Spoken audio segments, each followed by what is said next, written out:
Nice shot. ए नहीं ना, क्या कर रही हो तुम? थोड़ा एनर्जी रखो ना।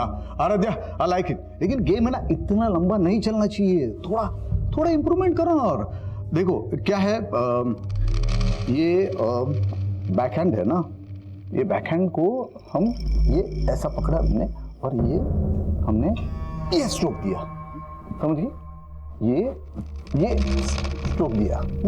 नहीं ना, देखो तुम्हारा क्या होता है, तुम एनर्जी नहीं रखती, तुम्हें फोर्स होना चाहिए। हाँ, ये जो स्ट्रोक है ना, ये इस तरह से, ये ऐसे।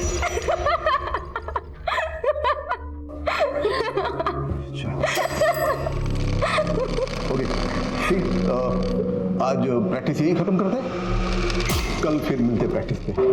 चल आराध्या, आज पार्टी करते हैं। जाम से जाम टकरा के मैं अपनी हार और तू अपनी जीत सेलिब्रेट करते हैं। अच्छा, जाम से जाम टकराएंगे ना तो लीवर जाम हो जाएगा। फिटनेस पर ध्यान नहीं देना तुझे। आराध्या, क्या हुआ?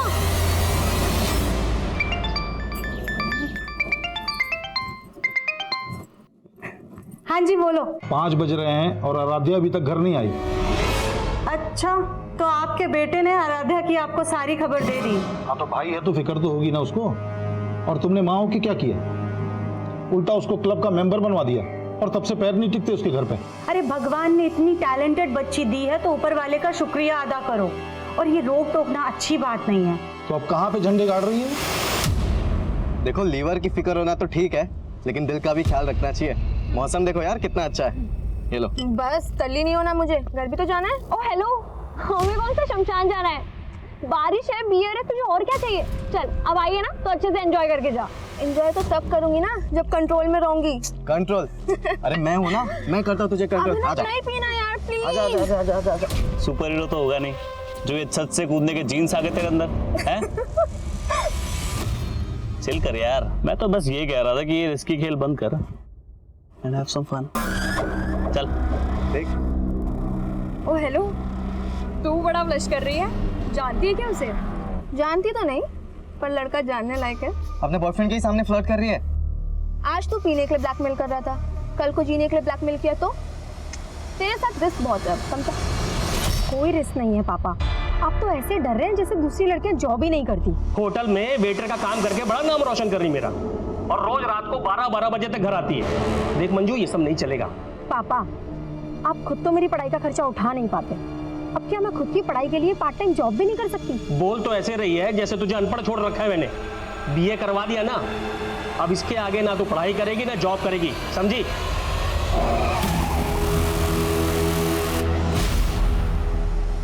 ये लड़की मेरी नाक कटवाएगी एक दिन।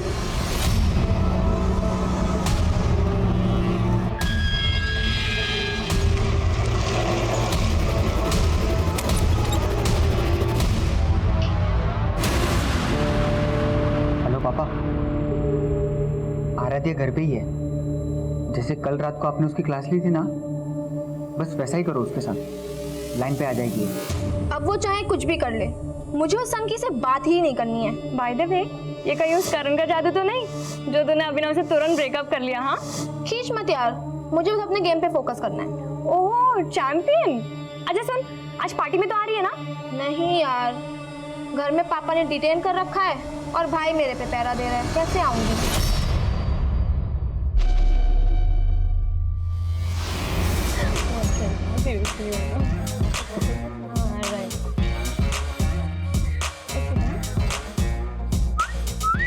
वाह क्या बात है। भाई द वे, तू आराध्या ही है ना? क्योंकि वो तो शायद पार्टी में नहीं आने वाली थी। मम्मी ने अलाउ कर दिया। मम्मी ने किस चीज के लिए अलाउ किया? जागरण के लिए, पार्टी के लिए? तेरे कपड़े तो देख। क्यों, क्या हुआ? आराध्या, बहुत सुंदर लग रही हो। अब मैं क्या कह रहा था, मुझे तुमसे कुछ। आराध्या,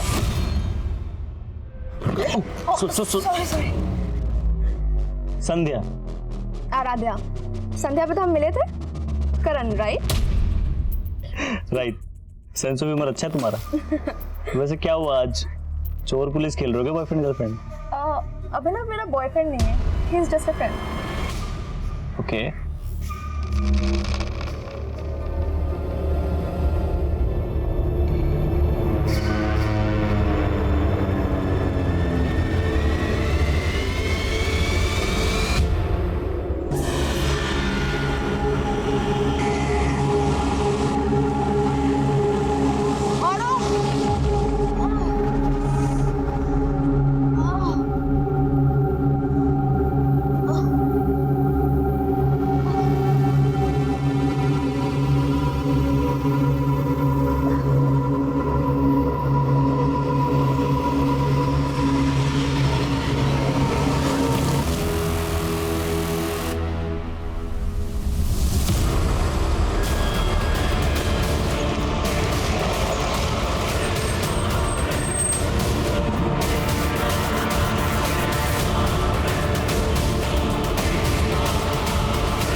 क्या बात है बेटा? कल से तो बड़ी गुमसुम लग रही है। माँ वो कुछ नहीं, बस थोड़ी तबीयत ठीक नहीं है।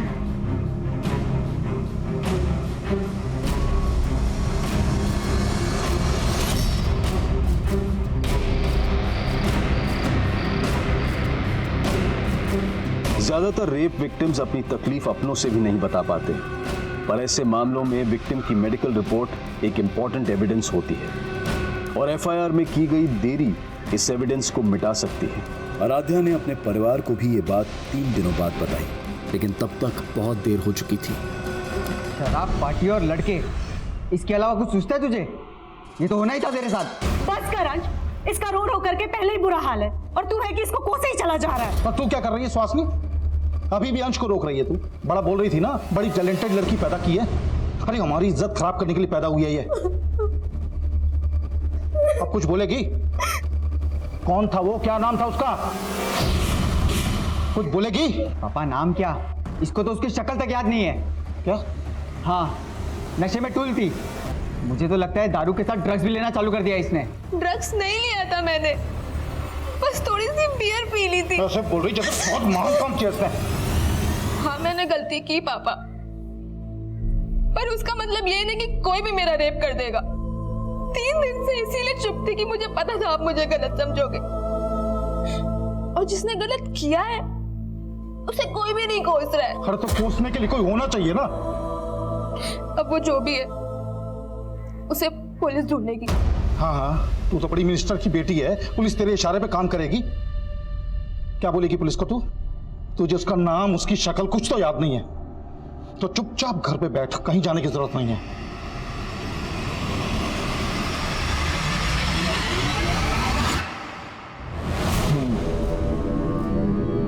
तो तुम्हारा रेप हुआ, किसने किया? पर वो कुछ याद नहीं आ रहा कौन था, पर मतलब तुम कह रही हो कि तुम्हारा रेप हुआ और तुम्हें नहीं मालूम किसने किया?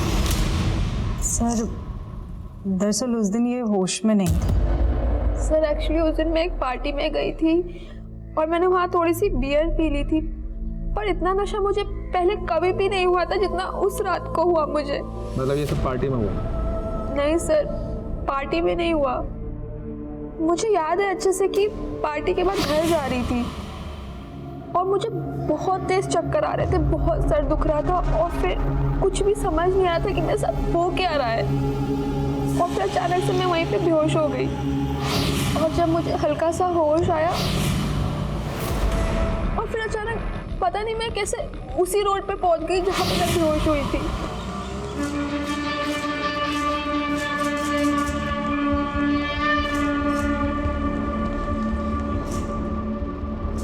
फिर मैंने रियलाइज किया कि मुझे पेट में दर्द हो रहा है, कुछ समझ ही नहीं आ रहा था।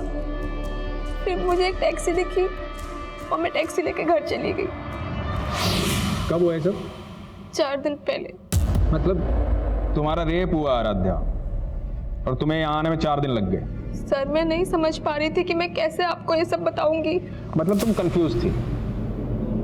कहीं ऐसा तो नहीं कि ये होश आने और होश जाने के बीच में जो तुम्हारा रेप हुआ, जो तुम बता रही हो, ये सब वाकई में एक सपना हो? नहीं सर, मेरा ये कोई सपना नहीं था, मेरा सच में रेप हुआ है। अरे तो मान लेते हैं रेप हुआ है, पर रिपोर्ट बताओ किसके खिलाफ लिखूं, बोलो।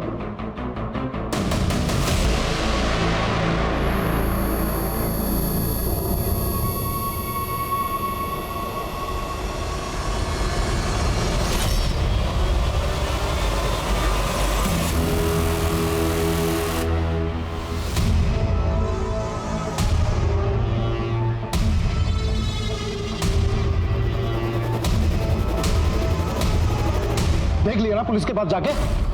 मैंने पहले ही बोला था वो लोग कंप्लेंट तक नहीं लिखेंगे तुम्हारी। उन्होंने कंप्लेंट नहीं लिखी पापा, इसका मतलब ये नहीं कि मेरे साथ क्राइम नहीं हुआ है। लेकिन ये भी तो हो सकता है कि तेरा रेप ही ना हुआ हो।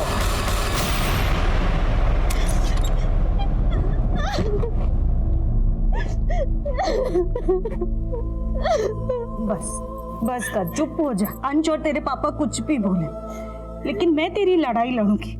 लेकिन बेटा तुझे याद करना होगा कि वो कौन था। ध्यान से सोच, शायद तुझे उसकी शक्ल याद आ जाए। अच्छा ये याद कर कि तू उस दिन उस सड़क से उस कमरे तक कैसे पहुंची? तू खुद से गई थी या तुझे कोई जबरदस्ती लेकर के गया था? ओके ठीक है, बाय। आई बैठी, आ जाओ बैठ। सर जब से ये सब हुआ है तब से ये बहुत सदमे में है। मैं समझ सकता हूं बेटा, डरने की जरूरत नहीं। तुम्हारे साथ जो कुछ भी हुआ है हमें ठीक से बताओ।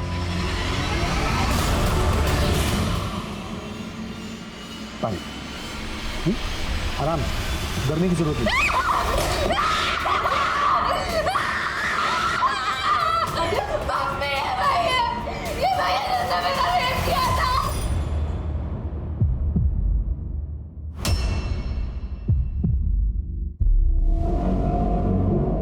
क्या बोल रही है? सॉरी सर, ये बहुत डिस्टर्ब है जब से ये सब कुछ हुआ है।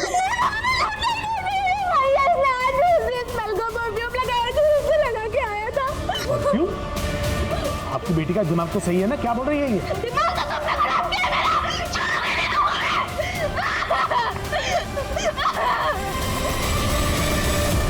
आराध्या कह रही थी कि उसे उस आदमी का चेहरा तक भी याद नहीं है जिसने उसके साथ बलात्कार किया था, और अब परफ्यूम की स्मेल की दलील देकर एक एसएसपी पर गंभीर आरोप लगा रही थी। क्या ये आराध्या का कोई भ्रम था या फिर उसके आरोपों में वाकई कोई सच्चाई थी? लेकिन उसके आरोपों ने पुलिस महकमे में हलचल पैदा कर दी थी, क्योंकि ये बातें न्यूज चैनल्स की हेडलाइंस और अखबारों की सुर्खियां बन चुकी थी। इन आरोपों से पुलिस डिपार्टमेंट की काफी बदनामी हो रही थी। इसके बाद एसएसपी अजीत सिंह ने अपने पद से खुद इस्तीफा दे दिया और अपने ही खिलाफ जांच का समर्थन करने लगे। मेरी 30 साल की सर्विस में मैंने खुद ने 30 से ज्यादा रेप केसेस सॉल्व किए। मैं चाहता हूं कि इस केस की पूरी इंक्वायरी हो। मुझे लगता है कि उसकी दिमागी हालत ठीक नहीं है, और जहां तक उस लड़की का सवाल है, या तो वो किसी के बहकावे में आकर मेरी छवि बिगाड़ने की कोशिश कर रही है। सर, ये अजीत सिंह तो बहुत काबिल ऑफिसर है। तुम कैसे जानते हो अजीत सिंह को? दरअसल 5 साल पहले जब मैं आदिल सर के साथ काम कर रहा था, उस वक्त इनसे मुलाकात हुई थी, और सर तब इन्होंने एक बहुत बड़े सेक्स रैकेट का पर्दाफाश किया था, और अभी खुद रेप केस में फंसे हुए हैं। स्ट्रेंज। उस दिन तो तुम्हें किसी आदमी का चेहरा भी याद नहीं था, और आज तुम कह रही हो कि अजीत सर के परफ्यूम की स्मेल रेपिस्ट के परफ्यूम की स्मेल से मिलती है। पर एक जैसा परफ्यूम तो कई लोग इस्तेमाल करते हैं। अब इन बातों से तुम्हारे दिमागी हालात पर सवाल उठेगा कि नहीं? देखिए, अगर मैं आपको पागल लग रही हूँ तो मेडिकली प्रूव करके दिखाइए। पहले मेडिकली ये तो प्रूव हो जाने दीजिए कि तुम्हारा रेप हुआ है। तो आप मुझे झूठा साबित कर रहे हैं? झूठ और सच तो सबूत साबित करेंगे। अब आते हैं तुम्हारी स्टेटमेंट पे। उस सुबह जहाँ तुम ऑटो का वेट कर रही थी, वहाँ कोई भी सीसीटीवी नहीं है, तो किसी बात का कोई प्रूफ नहीं है, और तुम्हें याद नहीं है कि तुम उसके बाद गई कहाँ। लेकिन सर, मुझे ये तो याद आ गया है ना कि उस दिन एक ब्लैक कार आई थी, और उस कार में कोई था जो मुझे लिफ्ट के लिए पूछ रहा था। वो कार से उतरा और मुझे अपने साथ लेकर गया, और मुझे पता भी नहीं चला। अब तुम ये कहोगी कि उस ब्लैक कार में अजीत सर थे? नहीं, वो आदमी कोई और था। मतलब कार में तुम्हें कोई और लेके गया, और तुमने रेप का इल्जाम अजीत सर पे लगाया? क्योंकि उस दिन कमरे में अजीत सिंह ही था, और वो कार में कोई और था, और वो कार वाला ही मुझे बेहोशी की हालत में उस कमरे तक लेकर गया, और शायद वापस मुझे वहीं छोड़ दिया। पहले तो तुम्हें एक आदमी भी याद नहीं आ रहा था, अब दो याद आ रहे हैं। तुम्हारा रेप एक आदमी ने किया है, दो ने? एक ने, और वो एक आदमी अजीत सिंह है जो उस दिन उस कमरे में था। कहाँ था वो कमरा? कौन सा होटल, कौन सा लॉज? कुछ कह नहीं सकती। उस दिन तुमने बताया था कि तुमने बियर पी रखी थी। ऐसे कितनी बियर पी थी कि जो तुम्हें होश नहीं था? शायद 2। और यही बात मुझे भी समझ नहीं आ रही है कि 2 बियर में मुझे इतना नशा कैसे हो सकता है। मतलब कोई और था वहां जिसने तुम्हारी बियर में नशीली दवाई मिलाई? मुझे भी ऐसे ही लग रहा है कि मेरी बियर में नशे की गोली किसी ने पार्टी में ही मिलाई थी। अगर ऐसा था तो पॉसिबल है कि वो शख्स जिसने तुम्हारा रेप किया है उसी पार्टी में मौजूद था। आराध्या अपने गुनहगारों के बारे में कितना जानती थी ये अब भी साफ नहीं था, लेकिन उस पार्टी वाली रात की आराध्या से जुड़ी एक एक एक्टिविटी का पता किया जा रहा था। जैसे वो उस पार्टी में किस ऑटो से गई थी, किस टैक्सी से वो अगली सुबह अपने घर पहुंची थी, और इनके बीच में वो काली कार किसकी थी जिसने उसे लिफ्ट दी थी, वो कमरा कहाँ था जहां उसके साथ बलात्कार किया गया था। हाँ सर, उस रात मैं पार्टी में मौजूद था, लेकिन जब मैं वहाँ से निकला तब आराध्या वहीं पे थी। वो नैना और अपने फ्रेंड्स के साथ ड्रिंक्स कर रही थी। उसके बाद क्या हुआ कुछ नहीं पता मुझे।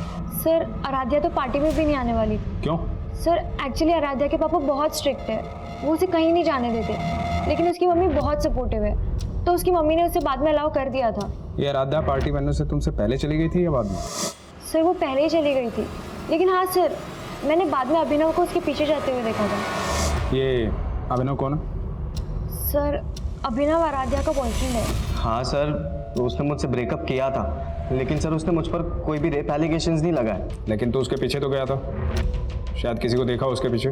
सर मैं उसके पीछे गया था, लेकिन इससे पहले कि मैं उससे बात करता मेरे दोस्तों ने मुझे रोक लिया। आप चाहे तो उनसे पूछ सकते हैं। और आराध्या से तो मैं मिला तक नहीं था सर, वो पूरे पार्टी में करण के साथ ही था। करण? सर मैं उस रात सिर्फ दूसरी बार मिला था आराध्या से सर। हाँ लेकिन सर मुझे ऐसा फील हो रहा था सर, वो अपने बॉयफ्रेंड अभिनव को जलाने के लिए बार बार मेरे पास आने की कोशिश कर रही थी सर। लेकिन सर मैंने उसे साफ क्लियर कर दिया था कि मैं अभी किसी और के साथ हूँ सर। ठीक है, तुम जा सकते हो। Thank you sir. सर उस टैक्सी वाले का पता चल गया जिसने उस सुबह आराध्या को घर पे छोड़ा था। हाँ साहब, उस सुबह मैंने इस लड़की को एमजी क्रॉसिंग रोड से इसके घर सुंदर नगर छोड़ा था। ये लड़की कह रही है इसके साथ रेप हुआ था। उस दिन जहाँ से इसने तुम्हारी टैक्सी हायर की थी, ये फुटपाथ पे बेहोश पड़ी थी। तुमने देखा था इसे बेहोशी की हालत में? नहीं साहब, मैं तो खुद अपनी टैक्सी में सो रहा था। इसने खुद मुझे जगा के मेरी टैक्सी हायर की, और इसके साथ क्या हुआ क्या नहीं हुआ साहब वो तो मुझे नहीं मालूम। क्या रंग है तेरी टैक्सी का? साहब सफ़ेद है।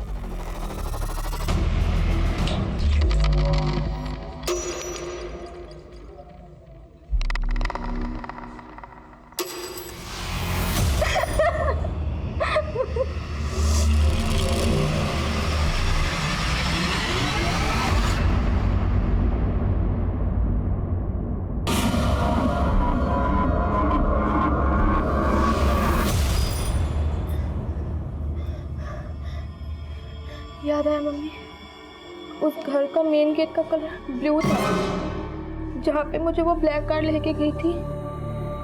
Blue colour? पर बेटा पुलिस ने कंफर्म किया है अजीत सिंह के बंगलों का मेन गेट ब्लू कलर का नहीं है।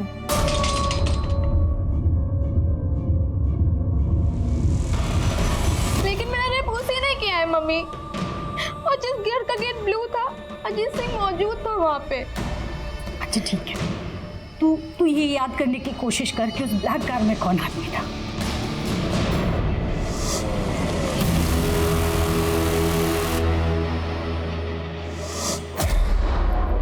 याद आया कौन था ब्लैक कार में? आराध्या, अब तुम कभी प्रूव नहीं कर पाओगी कि अजीत जी ने तुम्हारा रेप किया। मतलब अब आप वो कर रहे हैं जो वो आपसे करवा रहे हैं। अब तुम मुझे समझाओगी मुझे क्या करना चाहिए और क्या नहीं करना चाहिए? सर नाराज मत होइए, बच्ची है, नादानी में बोल गई। नादान बहुत पहुंची हुई चीज है ये। टेबल टेनिस कंपटीशन में नॉमिनेशन के लिए आराध्या की सिफारिश लेकर तुम गई थी अजीत जी के पास, क्योंकि वो तुम्हारे फ्रेंड की जान पहचान के हैं। सुहासिनी जी, मैं ऐसी कोई सिफारिश नहीं करूंगा। आपकी बेटी को क्लब में फ्री ट्रेनिंग दिलाने के लिए मैंने सिफारिश कर दी थी, लेकिन वो कंपटीशन में सिलेक्ट होगी या नहीं ये सिर्फ उसका गेम डिसाइड कर सकता है, मैं नहीं। बात नहीं बनी तो बदनाम करने की कोशिश की। तो क्या कह रहे हैं आप सर? उस रात आप अपनी बेटी को पार्टी में नहीं भेजना चाहते थे ना? जी सर, लेकिन तुम्हारी बीवी ने भेजा जबरदस्ती, क्योंकि नहीं भेजती तो ये खेल कैसे रचती? खेल तो मेरी बेटी की जिंदगी के साथ हुआ है सर। आपको पता है उस दिन वो काली कार में कौन आया था, कौन इसको लेकर के गया था? करण सिंह, अजीत सिंह का बेटा। लिफ्ट चाहिए क्या तुम्हें?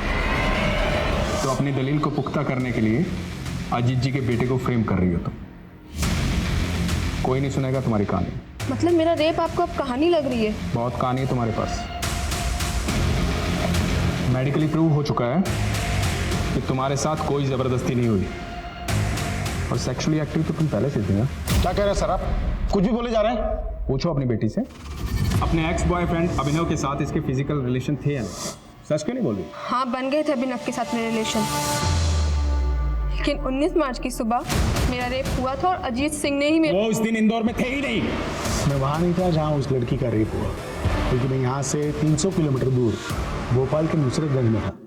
एक शादी अटेंड कर रहा था, मेरी भतीजी की शादी की फोटोग्राफ है, इसमें मैं ठीक से नजर आ रहा हूँ, देखो।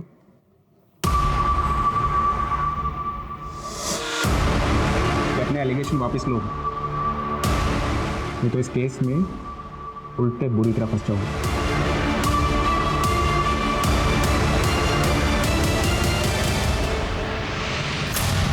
कहाँ गायब था कल से? वो अपन तेरी ये आवारागर्दी बंद कर दे। अगर तेरे खिलाफ कुछ भी साबित हुआ ना, तो सबसे पहले मैं तुझे अंदर करवाऊंगा।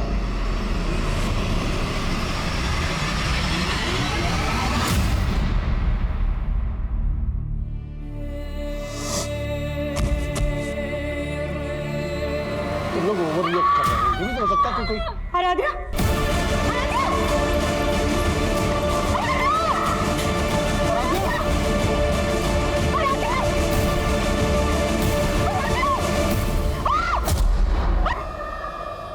आराध्य की मौत हो गई थी और जल्द ही मीडिया इस मामले को आत्महत्या का रंग भी देने लगी। मेरी बेटी इतनी कमजोर नहीं थी, वो आत्महत्या नहीं कर सकती है। उसको तो हाइट का फोबिया था, ऊंचाई से नीचे देखते ही उसको चक्कर आने लगते थे, तो फिर वो खुद कूद कर अपनी जान कैसे दे सकती है? उसको जरूर किसी ने धक्का दिया था, उसकी हत्या हुई है। मैं इस केस में सेंट्रल इन्वेस्टिगेशन एजेंसी की जांच की मांग करती हूँ। आराध्य की मां द्वारा की गई मांग को मीडिया ने इतना बढ़ावा दिया कि आखिरकार ये मांग स्वीकार कर ली गई और ये केस इन्वेस्टिगेशन डिपार्टमेंट को सौंप दिया गया। आप लोगों का कहना है कि आराध्या को ऊंचाई से डर लगता था, इसके बावजूद वो टेरेस पर अकेले गई।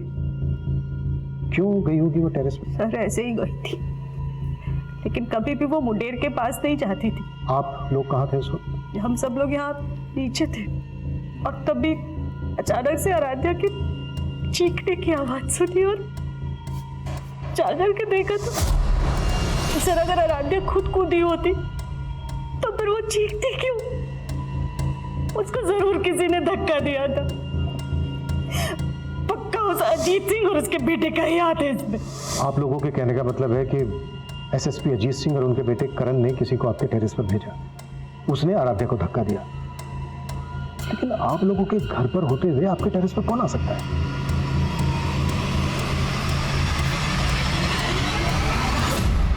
सर लड़की की लाश वहां मिली थी। अगर कोई बाहरी आदमी इस छत पे आया है तो पड़ोस की किसी छत से ही आ सकता है, क्योंकि यहाँ पे आने के लिए सीढ़ियां घर के अंदर से ही आती हैं और आस पड़ोस की किसी छत पे सीसीटीवी मिलना तो पॉसिबल नहीं है। सुमित, आसपास पता करो, वारदात के दिन कोई सस्पिशियस शख्स देखा गया था? मनीष, सबसे पहले हमें यह पता करना होगा कि आराध्या का रेप और मर्डर केस क्या दोनों आपस में कनेक्टेड है या फिर दोनों केसेस अलग अलग हैं? लेकिन सर इस केस की इन्वेस्टिगेटिव टीम का तो यही मानना है कि आराध्या का रेप ही नहीं हुआ और मेडिकल रिपोर्ट से भी ये कंफर्म नहीं हुआ। मेडिकल रिपोर्ट से तो तब कंफर्म होता ना जब रेप के तुरंत बाद उन्होंने आराध्या का मेडिकल करवाया होता। उन्होंने रिपोर्ट ही 4 दिन के बाद साइन करवाई थी। सर आराध्या ने 3 दिन तक तो हमें भी कुछ नहीं बताया था और 4 दिन तक आराध्या को रेपिस्ट का चेहरा ही याद था। 7 दिन के बाद उसने एसएसपी अजीत सिंह पर एलिगेशन लगाए और कहीं 10वें दिन जाकर आराध्या को याद आया कि उस ब्लैक कार में अजीत सिंह का बेटा करण था। ठीक हो तुम? सर आराध्या को जैसे जैसे जो कुछ भी याद आता जा रहा था वो हमें बताती जा रही थी। इसका मतलब ये नहीं है कि वो कुछ भी झूठ बोल रही थी, लेकिन पुलिस ने हमारी किसी बात पर भी भरोसा नहीं किया। हाँ सर, अजीत सिंह ने घर पे आके मुझे धमकी दी। मैं कोई टेढ़ा तरीका इस्तेमाल नहीं करना चाहता। आप कोर्ट में जाना चाहते हैं जरूर जाइए, लेकिन कोर्ट का फैसला आप पे भारी पड़ेगा। मेरे बॉस से बोल के मुझे जॉब से निकलवा दिए, उसके बाद मेरी वाइफ और बेटी के पीछे गुंडे लगवा दिए। 2 दिन में अगर कंप्लेन वापस नहीं ली ना तो अंजाम बुरा होगा, समझिए। कौन आदमी थे वो? पता नहीं, बिना नंबर प्लेट की बाइक पर आए थे और दोनों ने हेलमेट भी लगा रखा। हमने पुलिस को इस बात की जानकारी दी, लेकिन हमारी कोई सुनवाई नहीं हुई। सर आराध्या की फैमिली भले ही लगातार अजीत सिंह और उसके बेटे पर एलिगेशन लगा रही है, लेकिन अजीत की अलावा उसके खिलाफ नहीं जाती।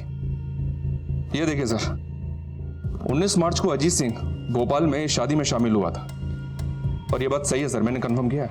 और सर ये एविडेंस अजीत जी के बयान को सपोर्ट करता है। मनीष, कहीं ऐसा तो नहीं है कि तुम अभी भी इस बात से इन्फ्लुएंस हो कि अजीत सिंह एक काबिल ऑफिसर थे? नहीं सर, बिल्कुल भी नहीं। मैं सोच रहा हूँ कि अगर सच में अजीत सिंह इस केस में इन्वॉल्व है, तो अजीत सिंह जैसा काबिल ऑफिसर अगर इस तरह का कोई क्राइम करेगा तो वो इतनी सफाई से करेगा कि किसी का हाथ उसके कॉलर तक ना पहुंच पाए। हो सकता है ये जो अलीबाई के प्रूफ है ये अजीत सिंह के दाव पेच हो। लेकिन सर अगर ये कोई दाव पेच है तो अजीत सिंह 19 मार्च के इस फोटो में क्यों दिख रहे हैं? वो वेडिंग पार्टी चली होगी 18 मार्च की रात से 19 मार्च की सुबह तक, और 19 मार्च की रात को 12 साढ़े 12 बजे से लेकर सुबह 6 बजे तक आराध्या गायब थी। मनीष, ये भी तो हो सकता है उसी रात लेट नाइट अजीत सिंह भोपाल से इंदौर आ गया। लेकिन 19 तारीख की रात तक अजीत जी का फोन भोपाल में एक्टिव था, तो क्या ये भी कोई दावपेच का हिस्सा हो सकता है सर? ये दावपेच किसका है ये पता लगाने के लिए हमें सबसे पहले उस घर का पता लगाना होगा जिसके लिए आराध्या ने कहा था कि उसमें उसका रेप हुआ। आराध्या ने स्टेटमेंट दी थी कि उस घर का गेट नीले रंग का था, लेकिन पुलिस ने उस घर को ढूंढने की कोशिश ही नहीं की। लेकिन हमें ढूंढना है। Sure sir. उस ब्लैक कार की क्या अपडेट है? As per the Aradhya's statement Ajit Singh के बेटे करण ने ब्लैक कार में ही उसको लिफ्ट दी। ठीक हो तुम? लेकिन आराध्या ने जहां से लिफ्ट ली थी उस जगह पे कोई सीसीटीवी नहीं है, और रिकॉर्ड से भी ऐसा कुछ पता नहीं चला है कि करण के पास कोई ब्लैक कलर की कार हो। ठीक है, शुरुआत अजीत सिंह के बेटे करण से ही करते हैं। बुलाओ करण को पूछताछ के लिए। सर मैं उस रात पार्टी वेन्यू के बाहर आराध्या से मिला ही नहीं सर, और ना ही मेरे पास कोई ब्लैक कलर की कार है। सर मैं खुद शॉक्ड हूँ, पहले तो उसने मेरे पापा पर एलिगेशन लगाए और अब मुझे घसीट रही थी। अब तुम ये कहोगे कि उसने तुम्हारे पापा पर एलिगेशन इसलिए लगाए थे क्योंकि तुम्हारे पापा ने टेबल टेनिस कंपटीशन के लिए उसकी सिफारिश नहीं की थी। ऐसा पापा को लगता है, हो सकता है वजह कुछ और हो। क्या वजह हो? ऐसा कहना नहीं चाहिए लड़की के बारे में, पर वो मुझसे अट्रैक्टेड थी सर, वो फिजिकल होना चाहती थी मेरे साथ।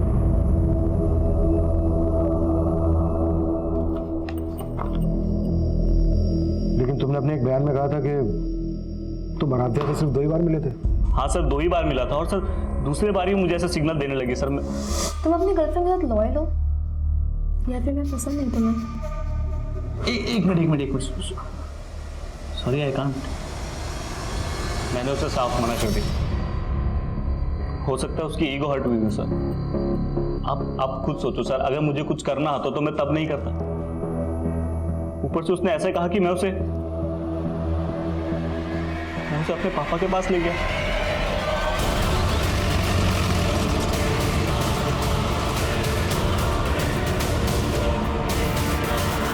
और उसका बेटा करण सिंह भले इस केस के प्राइम सस्पेक्ट थे, लेकिन इस केस में अभी बहुत कुछ था जो सामने नहीं आया था। जैसे कि आराध्या की मौत के पीछे का राज क्या था, वो नीले गेट वाला घर अगर था तो कहां था, वो काली गाड़ी अगर करण की नहीं थी तो किसकी थी, और उस रात पार्टी में मौजूद लोगों से भी इन्वेस्टिगेटिंग डिपार्टमेंट अपने तरीके से पूछताछ कर रही थी। और उस टैक्सी वाले को भी फिर से तलब किया गया जिसने आराध्या को रेप के बाद उसे उसके घर छोड़ा था। हाँ साहब मैं मानता हूँ, उस सुबह मैं MG रोड क्रॉसिंग पे था, लेकिन मैं अपनी टैक्सी में सो रहा था और मैंने उस लड़की को तब देखा जब वो मेरी टैक्सी हायर करने आई। उस वक्त हालत कैसी थी उसकी? हालत तो ठीक नहीं थी साहब, वो बहुत ज़्यादा डरी हुई लग रही थी।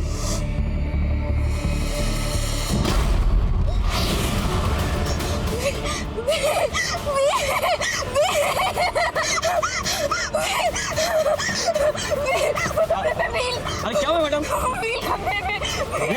साहब मुझे कुछ समझ ही नहीं आया, वो कौन से व्हील और कौन से कमरे की बात कर रही थी। ये टैक्सी वाला बोल रहा है कि आराध्या किसी व्हील और कमरे की बात कर रही थी। कहीं ये कमरा वही तो नहीं जिसमें आराध्या का रेप हुआ था? तो किसी व्हील का भी उस ब्लू गेट वाले घर से कनेक्शन है? ऐसा कोई घर मिला? नहीं सर, फिलहाल तो नहीं। हाँ लेकिन आराध्या की दोस्त नैना ने एक नई स्टेटमेंट दी। सर मैंने ये बात पहले भी पुलिस को बताने की कोशिश की थी, लेकिन वो वही जानने में इंटरेस्टेड थे जो वो जानना चाहते थे। कब की बात है ये? क्या हुआ? मुझे लगा वो सुपर शादा भी यहीं खड़ा था और हमें मोबाइल में रिकॉर्ड कर रहा था। सर तब तो हमने ये बात को इग्नोर कर लिया था, लेकिन आराध्या के रेप और मर्डर के बाद ऐसा लगा कि शायद इसका कुछ कनेक्शन हो। नाम क्या उसके घर का? सर शंकर, वो यही काम करता है।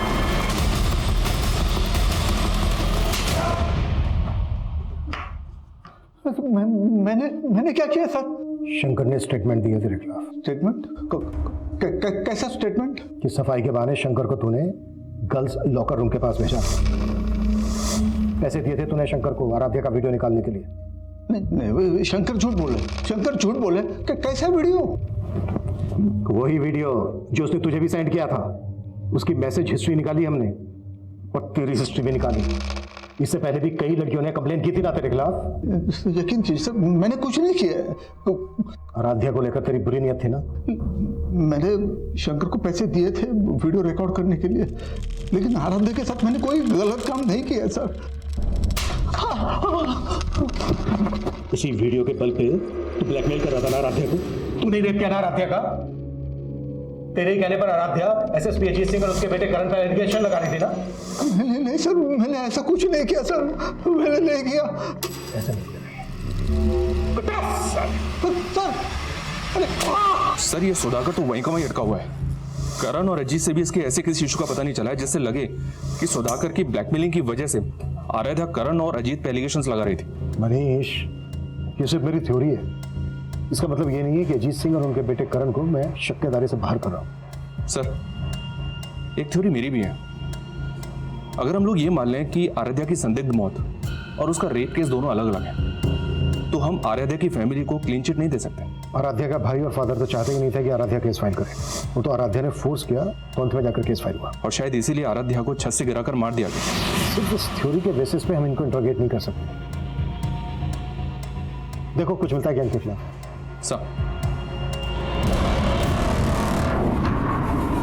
अब आराध्या के पिता और भाई शक के दायरे में थे और तभी एक नई जानकारी सामने आई। आराध्या का जिस दिन मर्डर हुआ था सर, उसके कुछ दिन पहले से ये आदमी आराध्या के घर के पास मंडरा रहा था। कौन है? आराध्या की फैमिली ने तो उसको आइडेंटिफाई नहीं किया है, पर अपनी एक टीम इसकी पहचान पता करने में लगी हुई है। सर मुझे आपको एक बात बतानी थी। मेरे पास कुछ दिन पहले एक फ़ोन आया था। हेलो सर, वो फ़ोन एक लड़की का था। इस केस के बारे में कुछ जानती थी, मुझसे मिलना चाहती थी, पर केस तब तक आपको ट्रांसफ़र हो गया।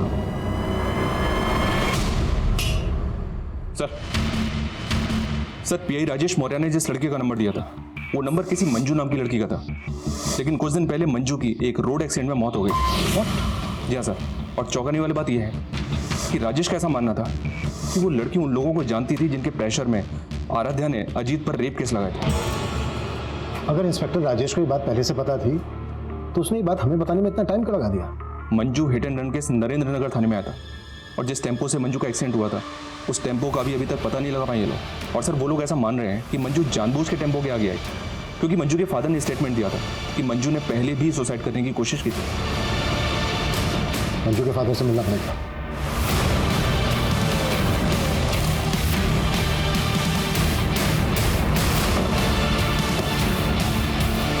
हाँ साहब, ये सच है कि मेरी बेटी ने आत्महत्या करने की कोशिश की थी। लेकिन आपकी बेटी मंजू ने पहले आत्महत्या करने की कोशिश की ही क्यों थी? वो आदमी पापा, साहब मेरी बेटी ने बताया कि वो लोग उसे ब्लैकमेल करके उसके साथ ज़बरदस्ती करते थे साहब। मुझे अपनी बेटी पे शक था पहले कि शायद उसका चक्कर उस गाड़ी वाले के साथ चल रहा है। कौन गाड़ी वाला? क्या वो गाड़ी ब्लैक कलर की थी? जी साहब।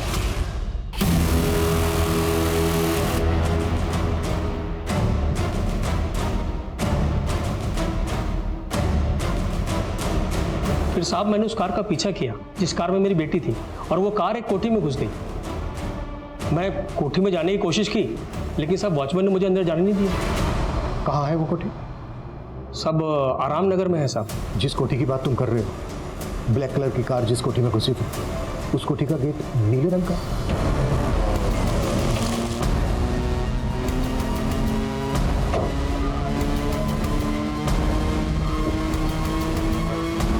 कलर चेंज कर दिया। कौन है भाई? अरे गाड़ी में डालो इसको। अरे साहब मैंने क्या किया साहब?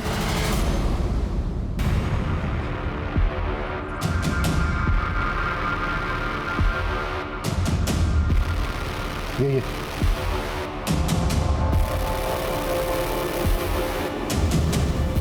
साहब मुझे कुछ समझ ही नहीं आया, वो कौन से व्हील और कौन से कमरे की बात कर रही थी।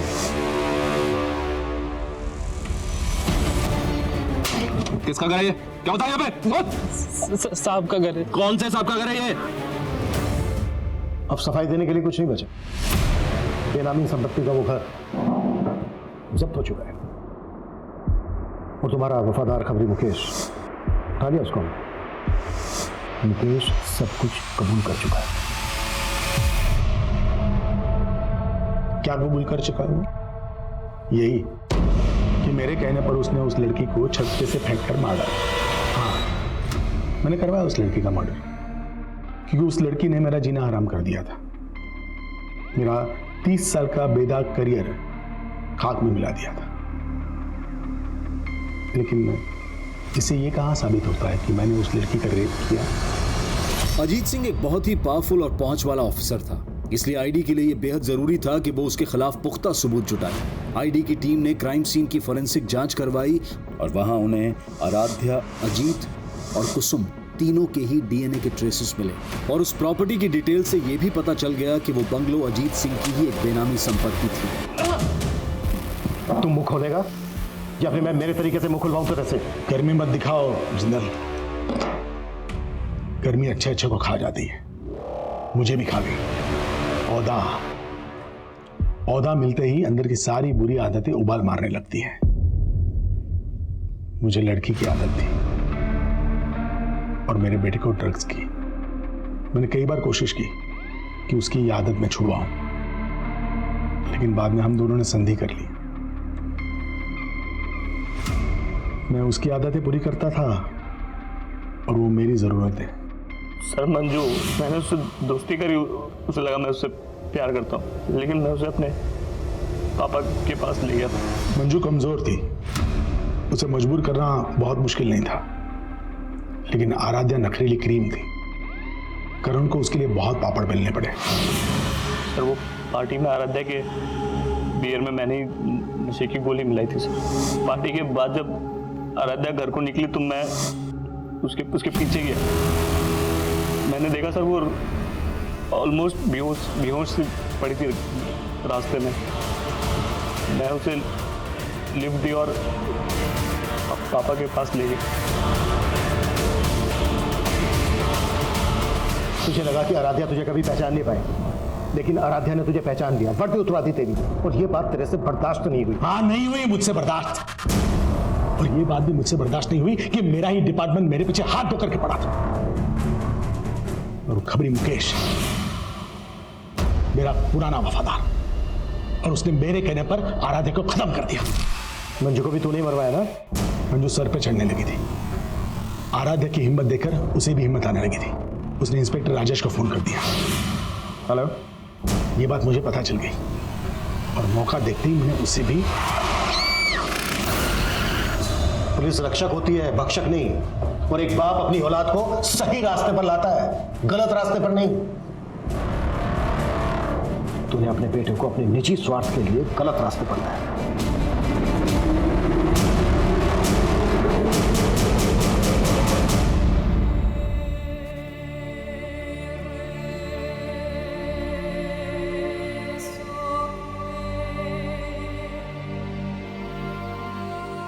आराध्या भले ही आज हमारे बीच नहीं है, पर आखिरकार उसे इंसाफ मिल गया।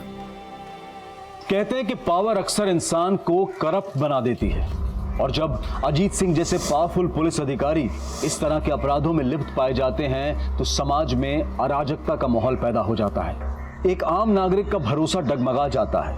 जो सिस्टम उसके अधिकारों को ताकत देने के लिए बना हो, अगर वही सिस्टम उसे कमजोरी का एहसास दिलवाए तो समाज का स्वरूप डरावना हो जाएगा। लेकिन सामाजिक और पारिवारिक स्तर पर हमें भी अपनी सोच में, अपने ख्यालों में वो आजादी लानी होगी जो महिलाओं को एक दबाव मुक्त, एक अपराध मुक्त माहौल दे सके। लेकिन हमें उस सोच से भी बचना होगा जहां बेफिक्री की आदत हमें तमाम फिक्रों में जकड़ लेती है, जैसा कि आराध्या के साथ हुआ।